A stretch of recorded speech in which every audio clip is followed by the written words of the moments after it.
Beletrina v živo. Moje ime je Mita Gustinčič-Pahor. V zbirki Beletrinini klasiki je pred nekaj dnevi izšel moj prevod romana Cesar Portugalije švedske pisateljice Selme Lagerlöf. Danes se bom o pisateljici in o njenem delu, o romanu Cesar Portugalije, pogovarjala z doktorico Vesno Vuk-Godina, sociologinjo, antropologinjo in publicistko. Pozdravljeni, Vesna, v Maribor, kaj ne? Pozdravljeni, dober dan. Dober dan. Tako, začela bom s kratko predstavitvijo Selme Lagerlöf, potem vas bom pa nekaj vprašanj, potem se bomo pa pogovarjali o knjigi.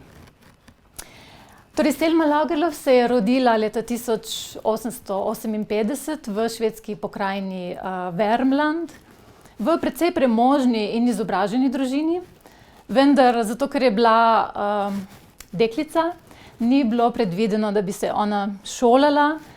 Vse šolanje za hčere je bilo organizirano doma, torej z guvernanto. Vendar je bila Selma že zgodaj odločena, da se hoče izobraziti, in tudi ta želja, da bi postala pisateljica, je v njej že zgodaj tlela. Bila je priljubljena, ne samo pri kritikih, tudi pri bralstvu, zelo priljubljena, imela celo status neke vrste zvezdnice in je tudi zelo veliko zaslužila. Tako da je s tem denarjem si lahko kupila nazaj rojstno hišo, ki jo je oče zaradi slabega gospodarjenja v bistvu zapravil, moral prodati, in obnovila to domačijo. In tam je dandanes tudi muzej Selme Lagerlöf. Po svetu je Lagerlöfova v bistvu mogoče najbolj znana po delu Čudovito popotovanje Nilsa Holgerssona po švedski, ki je nastalo v bistvu kot učbenik oziroma čitanka za geografijo, za osnovne šole, ampak je veliko več kot to, ne. To je sijajno leposlovno delo. Tako, to je bila kratka predstavitev Selme. Doktorica Godina, ste vi že poznali Selmo Lagerlöf prej ali ste se z njo srečali prvič zdaj pred tem pogovorom? In se vam zdi, da bi vas kot pisateljica nagovorila, da vas nagovarja kot pisateljica? Jaz sem jo zdaj v resnici spoznala skozi to povabilo in skozi ta vaš prevod, tako da je nisem poznala odprej. Kar se pa tiče nagovarjanja, je pa tako, jaz imam, mislim, čeprav, kako bi rekla, v umetnosti, jaz ne delim rada na žensko literaturo, moško, ženske filme, moške in tako, ampak je pač seveda nekaj v tako imenovani ženski literaturi, kot je tudi nekaj v tako imenovanih ženskih filmih, a ne, kar me velikokrat bolj nagovori, kot pa recimo tudi kako izvrstno moško delo, ampak to je verjetno čisto normalno, ker v vseh kulturah, se pravi zdaj pač seveda o zahodni kulturi težko govorimo kot o eni kulturi, ne, ampak ko gre za neke vidike teh številnih kultur, pa imajo neke rešitve, te kulture zelo podobne, recimo delitev na moške in ženske svetove, kaj je v moškem svetu, kaj je v ženskem svetu, ne, kaj je moški socialno-kulturni spol, kaj je ženski socialno-kulturni spol. Tu so si te kulture, ki sodijo v ta, bi rekli, zahodni kulturni krog blizu, ne, in zato je verjetno tudi tako, ne, da nas avtorice, ali pa vsaj mene, no, mislim pa verjetno številne druge ženske tudi, avtorice pač iz tega istega kulturnega kroga na nek način bolj, seveda v nekih temah bolj nagovorijo kot moški avtorji, preprosto zato, ker pač mi delimo te podsvetove, ne, in pač nekatere dimenzije ali pa bi rekla vidike ali pa tudi psihološke značilnosti delimo kot ne, osebe, ki smo bile socializirane v resnici istem tipu kulture, tako da tu gre za neke finese ali pa neke, bi rekla, teme tudi, a ne, lahko pa tudi za neka bistvena vprašanja, ki jih pač mogoče moški kot avtorji ne odpirajo, preprosto, ker niso del njihovih svetov, ne. In seveda v tem smislu pač imam jaz neko slabost, če smem reči tako, a ne, do ženskih avtoric, ko gre za filme, ko gre za literaturo in tudi, ko gre za kako drugo umetnost. Seveda to ne pomeni, da pač imam kaj proti moškim avtorjem, ampak kot sem rekla, neke teme odpirajo ženske, ne, in tudi pač te teme, ki jih avtorica odpira v tem romanu, si skoraj ne znam predstavljati, da bi jih odpiral moški. No, mislim tako, a ne, se mi težko si predstavljam, da bi lahko eno tako delo s takimi temami napisal moški.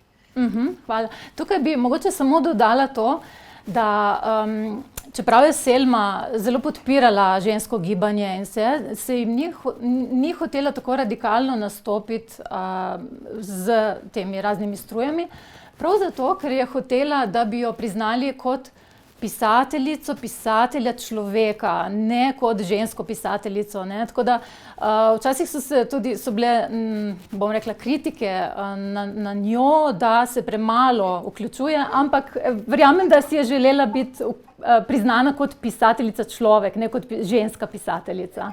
Ja. No, mislim, da to je, verjetno to kaže na neko, to je tudi ena taka tema, recimo, ki je še danes, bi rekla, ne, pomembna, oziroma jo še danes odpiramo. Jaz bi rekla, da je to kazalo na njeno inteligentnost, ne, tako bi rekla, a ne. Ker pač mislim, da jaz pač imam svoje mnenje o kvotah, namreč jaz sem nasprotnica kvot, dokler pač je za to, da vstopiš v katerokoli kvoto, v čemerkoli, a ne, pomembna oblika spolovila, ne pa kvaliteta tvojega dela, mislim, da je to v resnici poniževalno za ženske, ne. In to verjetno, to stališče bi jaz brala kot pač dokaz njene inteligentnosti, ja. Roman se dogaja v 60. letih 19. stoletja na švedskem podeželju. In zdaj me zanima, kakšna se vam zdi družba, ta kmečka družba, ki jo opisuje Lagerlöfova, je primerljiva z družbenim ustrojem na Slovenskem v tistem času? Jaz sem opazila, recimo, da pisateljica velikokrat uporabi besedo čast in dobro ime, ki je bila očitno vrednota tudi za najnižjega dninarja takrat. A je to podobno tudi pri nas? Kaj se vam zdi? Ja, zdaj so podobnosti in niso, ne. Zdaj seveda odgovor na to vprašanje bi zahteval zelo dosti časa, ampak če skušava na hitro odgovoriti, je zadeva taka, ne. Tudi evropske kmečke družbe so bile organizirane, to velja v glavnem za vse kmečke družbe, po nekem načinu, ki ga v antropologiji imenujemo domačijski produkcijski način. To pomeni, obstaja domačija kot enota preživetja, ljudje, kako bi rekla, ki pač skupaj obdelujejo recimo zemljo v glavnem, a ne, ki so pač kmetovali, tvorijo preživetveno enoto in v resnici vedo, da ne morejo preživeti vsak zase. To se recimo pri Janu in njegovi ženi zelo dobro vidi, ne, ta simbioza tudi v romanu, kjer v resnici ne gre za to, da se imata rada, ker namreč na začetku romana je pač napisano, da v resnici to ni bila neka velika ljubezen, oziroma on ni čutil neke ljubezni do žene, ne, ampak gre za v resnici to preživetveno soodvisnost, ne, v kateri je potem žena recimo njega podpirala tudi, ko je šlo za to, da se mu je že zmešalo, a ne, in vse take stvari, ko je okolje sugeriralo, da bi naj kaj drugega naredila, a ne, je v resnici ona seveda še vedno pač to skupnost, bi rekla, ohranjala, ker takšna skupnost je v agrarnih družbah oziroma v kmečkih družbah je to v resnici osnovna socialna enota in enako je bilo v Sloveniji, a ne. Torej, domačija je osnovna socialna vrednota in vsak je član domačije, drugi člani domačije, bi rekla, skrbijo za to, da bodo ti člani preživeli.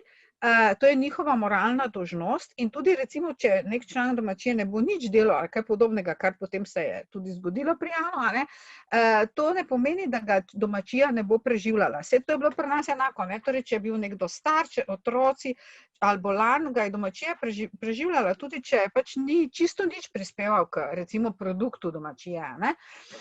Tako da ta osnovna logika je enaka, ne.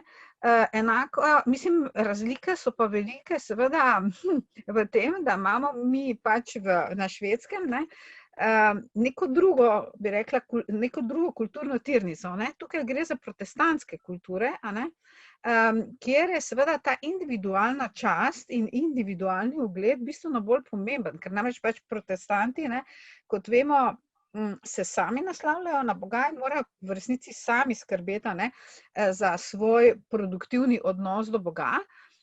In v tem odnosu sta ravno čast in ugled pomembna, zaradi tega, ker če ima človek čast in ugled, a ne, je to na nek način dokaz, da pravilno opravlja tisto, za kar ga je Bog izbral, a ne? Ja?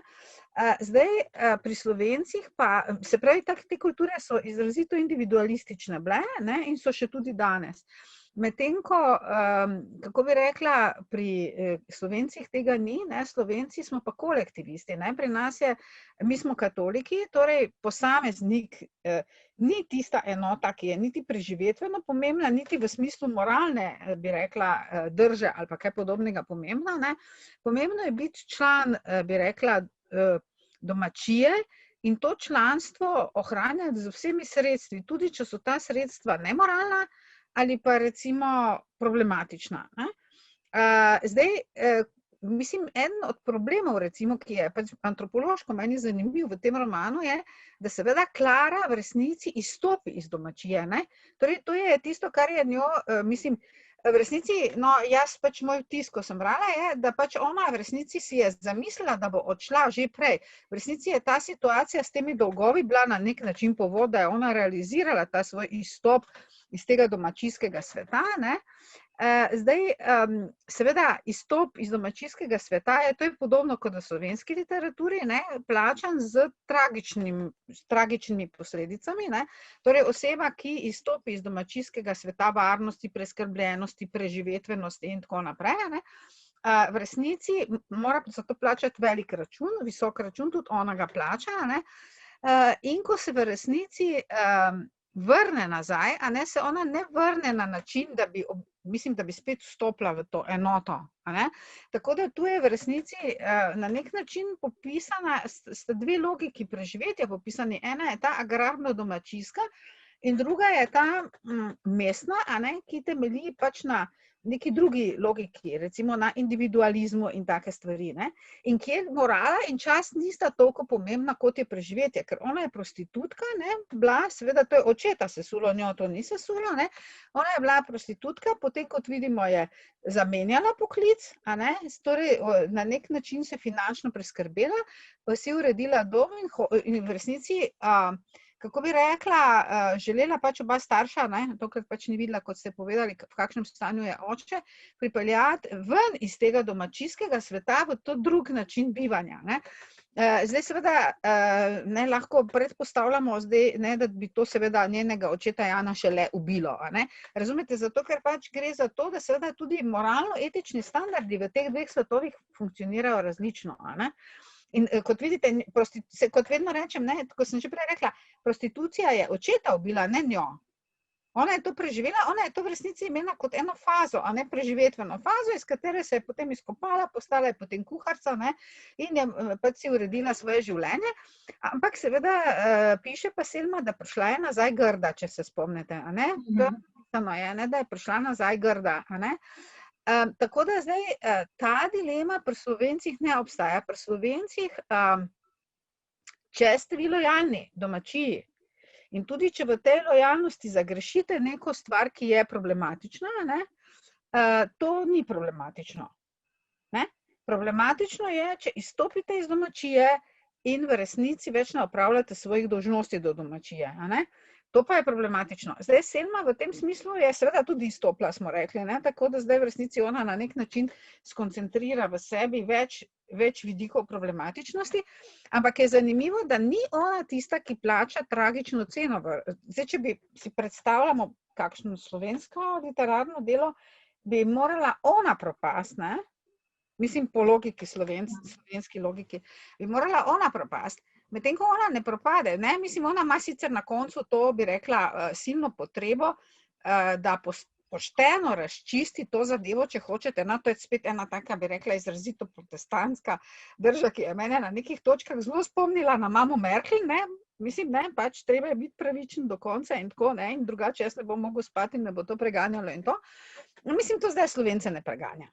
Ne, se tudi, ko gledamo zdaj recimo, korona situacijo. Slovenci so nezmožni socialne solidarnosti do širše skupine, razen do svoje. A ne? Mislim, smešno je poslušati to televizijo in te politike, ki pravijo, ja, morate skrbeti za druge, pa zdravstveni sistem bo propadel, pa drugi bodo bolani, pa to Slovence ne zanima. To ni točka, ne? Na katero vi lahko nagovorite Slovence.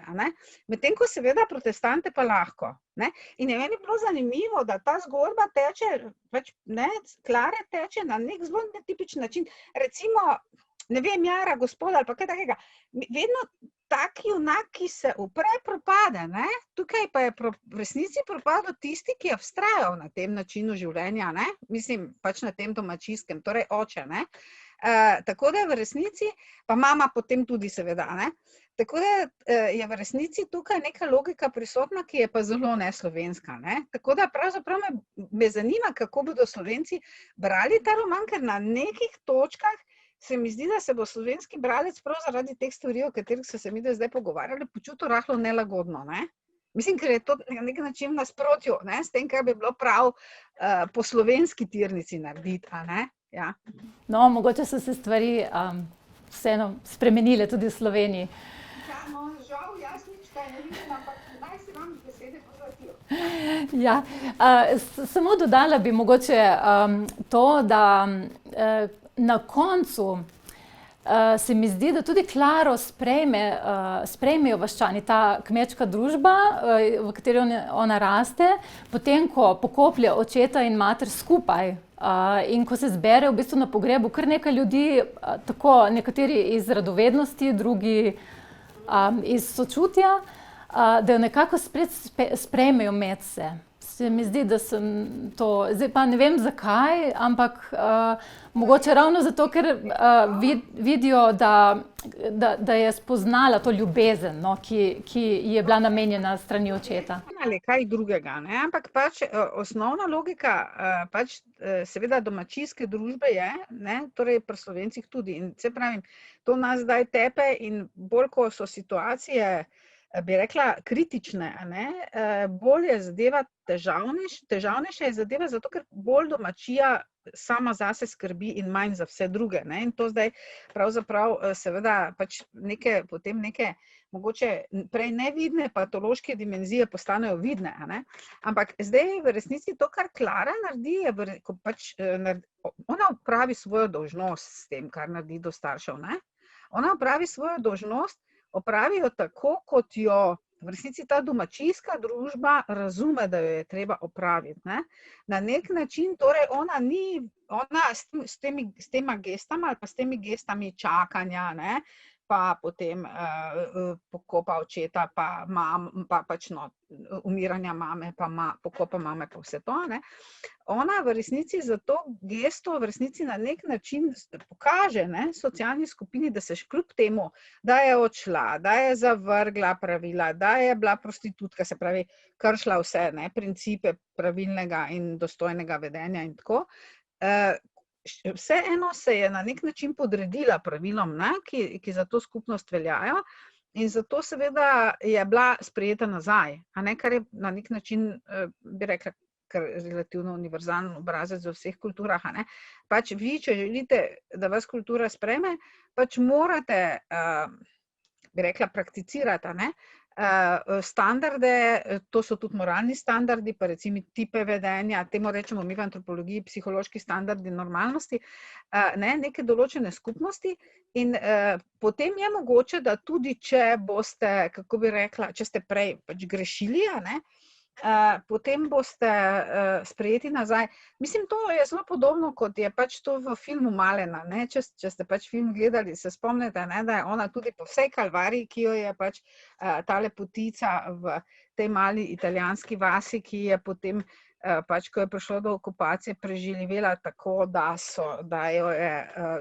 je pač postala, ja, prostitutka, a ne, za okupatorje in seveda potem, ko je bilo konec okupacije, so jo ostrigli, ponižali, potem je ona odšla in potem je dejansko, ko je prišla nazaj, a ne, ko je sprejela pravila skupnosti, ne, jo je skupnost spet sprejela nazaj, a ne. Ampak v resnici to sprejetje nazaj pomeni, da se ti pokoriš pravilom, a ne. To se pravi, da jih pač moraš prakticirati. In v resnici je pri Klari bilo enako. Ne? Ona v resnici tu v tem delu, ne, ko pač bi rekla, iz starša umirata, oziroma umre in umira, ne, je v resnici na nek način je se vrnila v to skupino, ne, je naredila to, kar je skupina mislila, da je prav. Zdaj, če bi pa recimo se roman končal tam, da bi ona pač odšla z mamo, ne, in ne bi pač, bi rekla, se nič naprej zgodilo, potem je seveda skupina ne bi nikoli več sprejela vase, ne. Ja. Kako bi pa opisali Jana in njegov odnos do hčerke? Kakšen je bil Jan? V resnici to je zanimivo, ne, ker Jan je oseba, ki v tem romanu opravi, pač tako kot je popisan, opravi v resnici nekaj, kar je, bi rekla, značilno opisano kot materinska funkcija, ne, torej ta skrb za otroka, brezpogojna ljubezen, ta močna empatija, ne, do otroka, torej čutiš kaj, to prav, mislim, je v romanu pisano, da ona dva sta čutila drug drugega, a ne, nista rabila niti besed, da sta se sporazumevala in take stvari, a ne. To pomeni, da pravzaprav je on bil tisti človek, ki je opravil tisto, kar se imenuje materinska funkcija, kar pač običajno opravi mama v zahodnih kulturah, ne. Zdaj, mama je pravzaprav v njenem otroštvu oziroma v romanu, ne, tako zelo nepomembna oseba, pravzaprav nič kaj ni, ne, bi rekla, popisano, da bi imela kakšen pomemben vpliv na njo. Zdaj, tu se seveda odpira vrsta zanimivih vprašanj, ne. Prvič, ne, zanimivo bi bilo vedeti, kako je bilo pri avtorici to, ker pravzaprav jaz si malo težko predstavljam, ne, da nekdo bi poznal tako izkušnjo, če je sam ni doživel, a ne, ker to je kulturno netipična izkušnja, ne, recimo pri Trobrijancih je tipična, ampak na zahodu pa ni, ne. Tako da torej to je prvo, a ne. Drugo, zdaj pač vse diade, mislim, ta simbiotičen odnos z staršem, kjer imate to močno empatijo in tako naprej, je sicer za otroka potreben v zgodnjem otroštvu, ampak potem se mora nehati. Ta odnos se nekje tam do 6. leta mora prekiniti, a ne. Mislim, v smislu, bi rekla, dobrobiti otroka. To je nekaj, kar tudi današnji starši ne razumejo, ker ta odnos kar naprej nategujejo, ne. Še potem je otrok star 7, pa 10, pa 20, pa 30, pa 50, pa še vedno to poteka po tej infantilni logiki, a ne. In zdaj ta presek praviloma naredi oče, ne, v zahodnih kulturah. Zdaj, tu ga ni mogel oče narediti, ker je oče dejansko opravljal to funkcijo in se vidi, ne, da je v resnici nihče ni presekal tega odnosa, ki kakor je dober in kakor ga mi radi, bi rekla, idealiziramo, je pa po drugi strani izredno patološki, a ne. Odnos z objektom nege, torej z materinskim staršem, ki opravi materinsko funkcijo, v resnici pomeni za otroka, seveda je zapakiran v to ljubezen, o kateri tudi Selma govori, ne, in knjiga piše, ampak znotraj te ljubezni je pa popoln diktat starša, a ne. To je v resnici, znotraj te simbioze je zadeva taka, da otrok se ne more nikoli, bi rekla, separirati, ločiti od starša in postati druga oseba, ampak je kar naprej nek podaljšek starša in to je tu v tej knjigi odlično opisano, ne. In v resnici Klara gre za to, ker hoče ven iz tega, a ne. V resnici je ta njena gesta je v resnici gesta duševnega zdravja, ne, če smo zdaj zelo natančni, a ne. Mislim, žal jo danes več mladi ne naredijo, oni so še kar naprej pri mamicah, ne, ali pa pri očetih, ki opravljajo materinsko funkcijo in potem seveda lahko vidite pač najrazličnejše patološke izide takega delovanja, ne. V resnici mislim, je ona to separacijo, ki bi jo moral oče narediti, če bi ga seveda imela, ne, če bi mama opravila to funkcijo mama in bi oče pač opravil očetovsko funkcijo, potem bi se ta ločitev zgodila pri otroku okoli 6. leta starosti in ne bi ona rabila iti, a ne, ampak ona je šla, a ne, razumete, zato ker se pravzaprav vidi, a ne, da je tudi skozi knjigo je to popisano. No, in to je meni dalo kar nekako misliti, a ne, tudi o avtorici, ker mislim, da je to so neke dimenzije odnosa, ki ga je verjetno ona imela s svojim očetom in tudi, ne, ko je potem se uprla in šla in pravzaprav to so neke take geste, a ne, ki se pravzaprav jih Klara tudi dela, a ne. In se pač na nek način vidi, čeprav ni, bi rekla, povedano, da pač avtorica razume smiselnost teh gest, ne? Torej, da ima to smisel. Ne? Ker se veste, pač ne pa najlepšo obleko, pa ne, pač Klara najlepšo obleko, pa bila je najlepša, pa princeska, pa pač, ne, za to ljubeznijo je oče v resnici zapiral, ne, v ta svet svoje lastne želje, svojih lastnih idealizacij, ne. Ona v resnici ni mogla postati sama svoj človek, če povem najbolj enostavno, ne. In v resnici je bila ta gesta, kdaj je šla, ne, v resnici gesta njenega duševnega zdravja. In je v resnici, jaz dostikrat, mislim, poznam številne odrasle, ne, pa tudi hčere očetov, tudi recimo hčere očetov, ki so odrasle, ki so okoli 50 stare in te geste ne zmorejo, ne, recimo, kar seveda kaže na to, kako te ta odnos z prvim negovalnim objektom lahko požre, če ga nekdo drug ne neha, ali pa če ne najdeš neke notranje volje, da ga sam nehaš, ne, kar je pač bil Klarin primer. Seveda, zdaj to za očeta pa pomeni tragedijo, ne, ker oče je živel skozi tega otroka, če hočemo tako, ne. In v resnici, to je v resnici patološki scenarij, ki se, mislim, danes ga imate na delu, danes jaz srečam recimo ženske blizu menopavze in ki so same, seveda samske, ne, izobražene, lepe in vse in samske, seveda, tako kot je pač danes običaj, in potem rečejo, zdaj si bom jaz umislila otroka, in potem, ko je ena takšna, pač mi je rekla, da si bo umislila otroka, je rekla zato, da bo imela nekoga, ki me bo imel vedno rad. In potem sem jaz njej rekla, veš kaj, če boš to naredila, potem praga moje hiše več ne smeš prestopiti, ne. In potem je ona rekla, zakaj, ne, se je zdelo to nekaj čudovitega, mislim, taka brezpogojna starševska ljubezen, ne.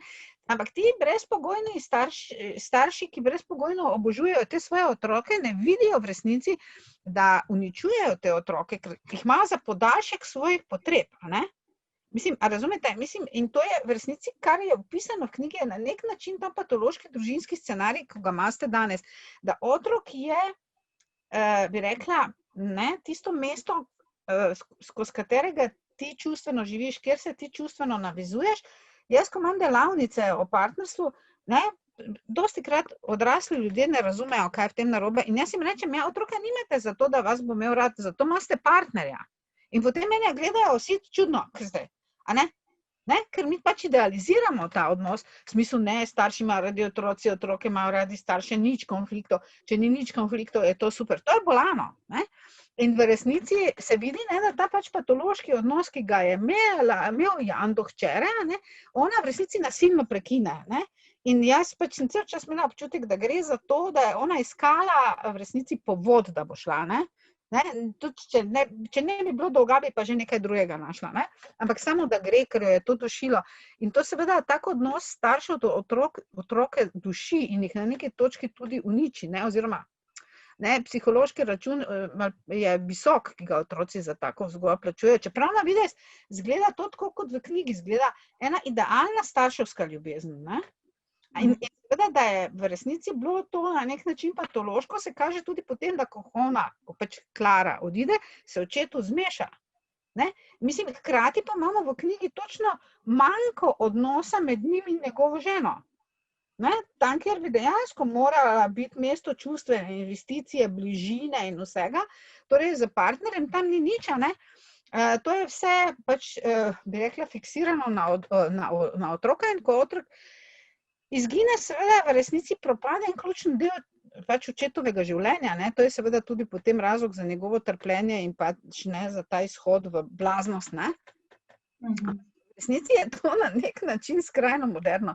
Takih družin vi lahko najdete danes na 100.000 ali pa na milijone, a ne, na zahodu, kjer ali oče se obesi na otroka in skozi njega živi, ali mama se obesi na otroka in skozi njega živi, med sabo pa nimata tega odnosa, ki bi ga dejansko mogla imeti, ne, to se pravi, vzameta, ta odnos realizirata preko otroka, in kar seveda potem za otroka pomeni zelo, bi rekla slabo novico, a ne. Za starše pa seveda tudi, a ne, ker se pravi, če otrok gre iz take družine oziroma iz take zveze, potem v resnici seveda starš ostane sam. Čeprav ima partnerja, ne, tako je bilo z Janom, ne. On je imel še vedno ženo, žena ga je podpirala. Tudi ko so pač drugi govorili, a ne, kako zdaj on zmešan, pa kaj naj naredi, pa kaj bi oni naredili, pa to ona ga je podpirala, ona ga je lepo, ne, obravnavala in vse, a ne. In je rekla, dobro, on si je dal samo pač, bi rekla, malo si je zamejil svoj pogled, on zdaj pač drugače tu vidi, ne, ampak nič zlega v resnici, a ne. Ampak v resnici čustva pa ni bilo, a ne. To je bila v resnici neka dolžnost in to je na nek način v tem smislu zelo moderna družinska situacija, ker večina, ne, ali pa ne bom rekla zdaj večina, to zdaj statistično težko dokažem, ampak velik del družinskega življenja na Zahodu danes poteka po tej v resnici bolani matrici, ne?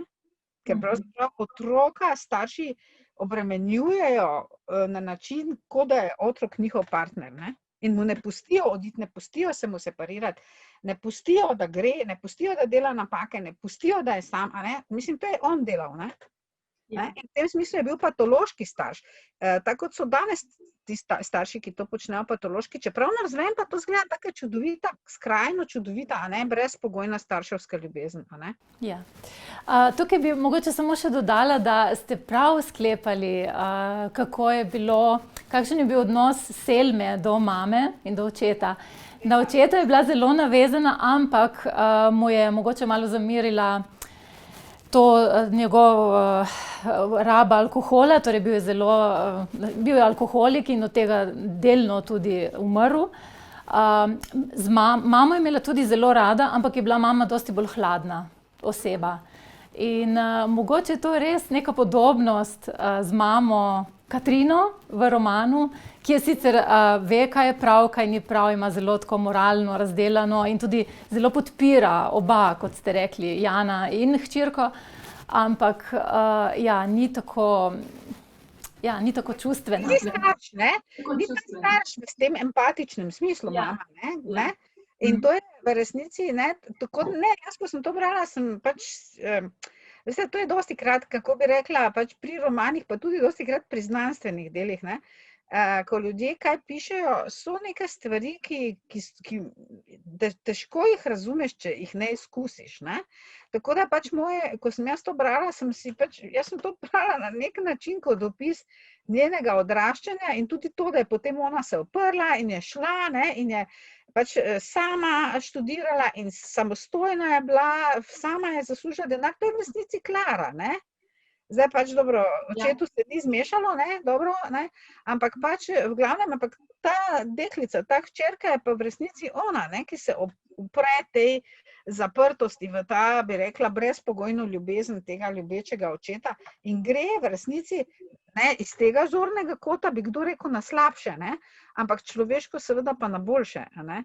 In zato sem jaz, ko sem to brala, sem imela ta občutek, da to verjetno je pač ona izkusila, ker ne, to so neke take finese oziroma neke take situacije, ki če jih ne izkusiš, jih ne poznaš. Dobro, zdaj tisti, ki že 40 let študiramo socializacijo, ne, pač imamo, ne, popise tudi iz analiz ali pa terapij drugih ljudi, da lahko vidimo, da se to dogaja, ne, ampak v resnici tako bi rekla, če pa človek se res s tem ne ukvarja, bi rekla, dovolj dolgo, pa teh situacij mislim, da ne moreš kar tako razumeti, no, in zato sem jaz sklepala, da je to v resnici bila njena izkušnja, ne. In se pravim, to, da potem ona odide, pa se upre, pa pač študira, čeprav oče reče ne, pa postane finančno neodvisna, pa vse to, ne, to je zdaj, se pravim, to je Klara, ne.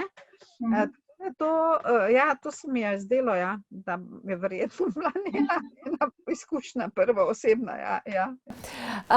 A se vam zdi mogoče v romanu še kakšna tema, ki bi bila vredna omembe, ki vas je zanimala? Tem je še kar precej veliko, ne, samo ker imava omejen čas, ne bi pač jaz rekla, da bralci, ki bodo brali to, a ne, pač ne, pač mislim, za to zgodbo, ki je na nek način tako lahkotna in, ne, bi rekla, tako pravljično lahkotna, ne, se v resnici skriva zelo veliko takih krutih tem, zadnje, ki sva jih že omenila, ne, ampak recimo tudi, ne vem, vprašanje zdrsa v norost, a ne, ne tega, da pač že Freud je rekel, ne, da človek na neki točki se sam odloči, da bo nor, a ne, da bo znorel, da to je stvar odločitve. Zato, ker postane življenje v svetu, ne, če se ne odmakneš v norost, tako težko, da si v resnici zgradiš svojo realnost, a ne, in potem je v tej tvoji realnosti ti lažje preživeti, kar je recimo Jan tipičen primer, a ne. Tako da recimo tudi to vprašanje, ne, kako ta norost funkcionira, oziroma ne, zakaj sploh nastopi, a ne?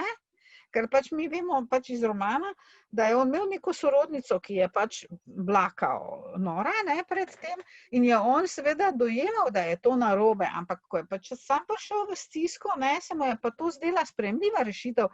In to v resnici ona tudi opisuje, ne, skozi to, da opisuje, mislim, avtorica, ne, opisuje, kako je ona v resnici spremenil odnos do te, mislim, da je bila sestrična, ali kaj je že bila, ne, druga sorodnica, ki je pač že bila nora, da naenkrat je on spoznal, da to, kar ona govori, ima smisel in tako naprej in tako dalje in tako naprej, ne.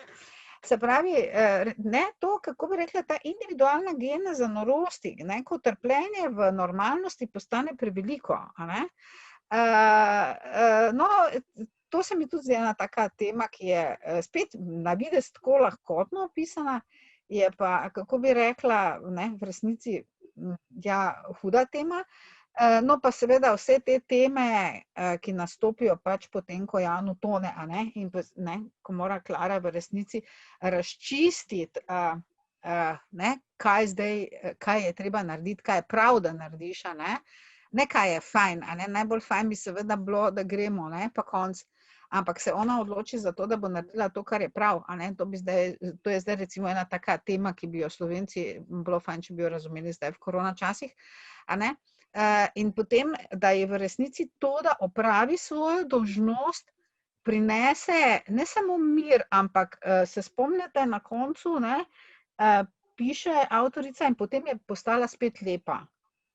Ne, da se je tudi videz spremenil, a ne, spremenil, videz se ni spremenil, ne, ampak pač, da lepota torej je notranja, ne, torej lepota izvira iz tega, da opravi svojo dolžnost, a ne, in potem seveda tudi, no, potem še ena tema, pa zdaj bom nehala potem, a ne, ker bova drugače silno predolgi, ampak ne, recimo, kaj sploh je ljubezen, ne, ker potem v resnici to, kar ona opravi, a ne, pač, ko pač poskrbi za starša, ki umreta, ne, oziroma najprej seveda, da se sploh truplo najde in vse to, ne, z očetom in potem še za mamo, je v resnici definirano kot ljubezen, a ne.